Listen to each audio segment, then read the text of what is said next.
Miniature class எப்படி செய்யறதுன்ற tutorial கேட்டிருந்தீங்க. அதுக்கு தேவை இந்த மோல்டு தான். இந்த மோல்டு உங்களுக்கு வேணும் அப்படின்னா என்னோட வாட்ஸ்அப் ஆர் இன்ஸ்டாக்கு வந்துட்டு டிஎம் பண்ணுங்க, நான் உங்களுக்கு செஞ்சு தரேன்.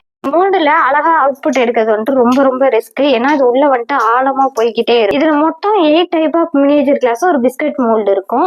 இதுல ஒரேடியா நீங்க 8 கிளாஸையுமே ஒரே டைப்ல பண்ண முடியாது, தனித்தனியா தான் பண்ண முடியும். ஏன்னா இந்த மோல்டுல சின்ன ஹோல் மட்டும் தான் இருக்கும், உள்ள ஆழமா போய்கிட்டே இருக்கும். இதுல பண்றது கொஞ்சம் கஷ்டம். இதுக்கு நான் வந்துட்டு யூவி ரெசின் தான் யூஸ் பண்ணுவேன். இதுல நார்மல் ரெசினும் யூஸ் பண்ணி செய்யலாம். நார்மல் ரெசின் யூஸ் பண்ணி செய்றீங்க அப்படின்னா டூத் ஸ்டிக் இல்ல அப்படின்னா பில்லர் வச்சு ட்ரை பண்ணி பாருங்க. கண்டிப்பா உள்ள என்ன நடக்குதுன்றது தெரியாது. உள்ள வந்துட்டு பபிள் ஃபார்ம் ஆகும். அதனால ப்ளோடார்ச் யூஸ் பண்ணி பபிள் ரிமூவ் பண்ணிக்கோங்க.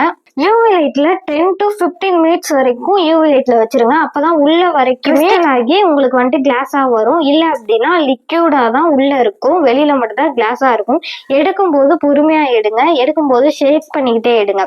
நான் இப்ப பண்றேன் இல்லையா, அதே மாதிரி ஷேக் பண்ணிட்டே எடுங்க. டிமோல்டு பண்ணதுக்கு அப்புறமும் இருக்க யூவி லைட்ல வச்சு எடுத்துருங்க. இது மேல வந்துட்டு புளியா இருக்கு இல்லையா, அது வந்துட்டு ஈஸியா நைஃப் வச்சு நம்ம கிளியர் பண்ணிக்கலாம். இந்த வீடியோ யூஸ்ஃபுல்லா இருந்துச்சுன்னா வீடியோ லைக் பண்ணிட்டு சேனலை சப்ஸ்கிரைப் பண்ணிக்கோங்க.